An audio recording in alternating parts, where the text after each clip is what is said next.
Isang mapagpalang araw po sa inyong lahat. Celebrity Chika Time po muna tayo at may inihanda po akong chika para sa inyo. Tara po't magchikahan na po tayo. Concha's Garden Cafe ng Asia's multimedia star nagpa-black screening sa pelikulang Five Breakups and a Romance. Yes, mga maka-celebrity Chika Time, tunay naman nga po full support din po ang mga negosyo ni Alden sa kanilang pelikula ni Julia Montes.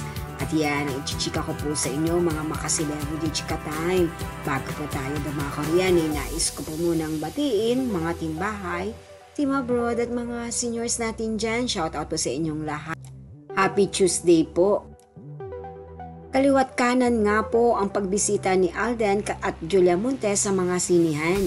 Yes po, masayang-masaya po ang dalawa dahil talaga naman nga pong full support ang kanilang mga showbiz friends at non-showbiz friends at maging pati rin po ang mga negosyo ni Alden na magpa-black screening sa kanilang pelikulang Five Breakups and a Romance.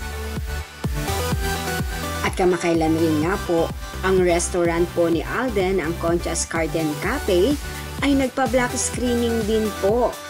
O ayan, di po ba? Pati rin po ang mga trabahador ni Alden sa nasabing restaurant ay full support sa kanyang pelikulang Five Breakups and a Romance.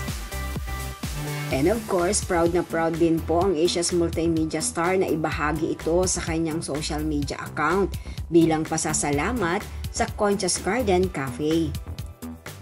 At bukod pa nga po riyan ay nag-post si Alden sa kanyang Instagram My Day ng pasasalamat sa mga sumuporta po sa Five Breakups and a Romance. Ayon po sa kanyang post, maraming salamat po sa lahat ng sumusuporta sa Five Breakups and a Romance, lalo na sa mga Papa Black screenings. Keep them coming po, promise pupuntahan ko lahat yan. Yes po, very true naman nga po na lahat po na nagpapa-black screening sa pelikula po ni Alden ay present at nariyan po ito.